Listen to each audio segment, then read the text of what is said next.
Awalnya itu adalah nyimpen mobil. Nyimpen mobil gimana maksudnya? Parkir. Oh Ya, bukan.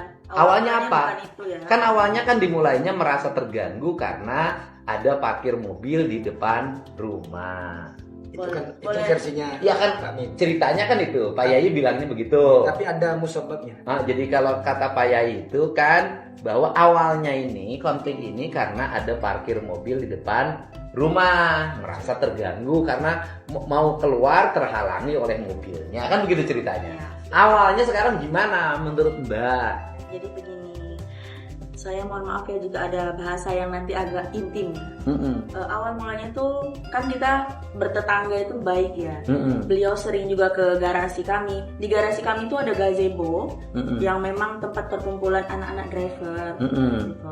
Beliau sering ke sana, baik banget setiap malam. Jagongan kalau bahasa sananya jagongan gitu. Bahasa sana jagongan. Jagongan itu Nongkrong. Berkumpul. Kongkow. Kongkow, betul. Setelah itu setiap malam itu tidak lepas dari guyonan mereka.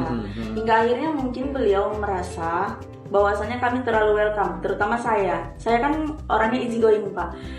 Mau bercandaan kayak manapun ya saya terima gitu, meskipun saya merasa sakit hati dengan candaan beliau. Saya merasa dilecehkan. Pak Yainya ikut canda. Bercanda.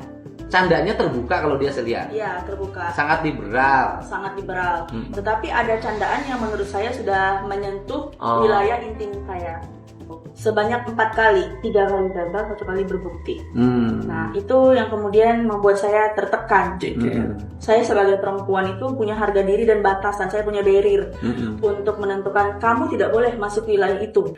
Mungkin Jadi Pak Yainya canda, kemudian dalam pandangan Mbak kan gitu loh, Iya. candanya itu terlalu terbuka, menyentuh wilayah-wilayah privasi. Jadi begini Pak, saya menganggap bercanda itu 1 kali aja.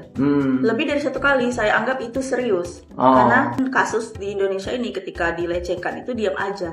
Tapi tidak dengan saya. Pertama Pak, kasus yang pertama, mohon maaf banget bahasanya, mungkin bisa disensor. Ya nanti kalau yang bahaya tit. Mbak Sahara, istri saya darahnya besar. Tapi lebih besar Mbak Sahara. Saya jadi pengen. Saya sangat tertarik dengan hal itu. Nah, itu bahasa yang bagi saya melecehkan, Pak. Nggak tahu ya bagi orang lain ya. Yang kedua, Mbak Sahara, ketika saya mencium aroma Mbak Sahara harum sekali. Tolong belikan parfum yang sama harumnya seperti Mbak Sahara. Karena saya ketika mencium harumnya Mbak Sahara, saya jadi saya pengen banget, Pak. Ini Roshidah Haji gitu. Udah sedang haji. Ini kan momentum yang tepat. Intinya ada bahasa seperti yang ketiga, Pak. Waktu itu saya keluar, saya nyupir sendiri, bawa mobil sendiri. Kebetulan saya kan habis keramas, jadi nggak pakai jilbab, pakai tapi cuma diginiin Pak. Nggak, saya menganggap itu nggak pakai sih Pak. Kemudian saya sapa, klakson, good morning Yai, saya bilang gitu. Akhirnya beliau menuju ke bangku supir, ke jendela supir, Sisi kiri. sisi kanan.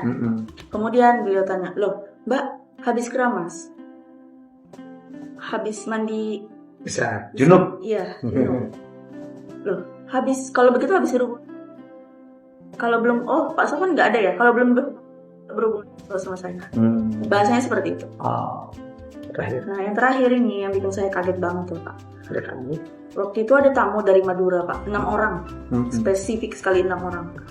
Kita duduk di gazebo semuanya, termasuk saya. Dan beliau tiba-tiba datang dari rumahnya menunjukkan video beliau aktivitas beliau bersama istrinya. Ada videonya? Ada, saya punya bukti. Oh jangan, nggak boleh kalau itu. Oke, saya punya bukti. Kemudian beliau mengatakan bahwa ini tontonan apa? Ini silakan nonton. Saya pakai bahasa Indonesia Pak. Tanpa mengurangi, tanpa berlebihan. Silakan tonton. Ini sebagai bentuk edukasi buat kalian.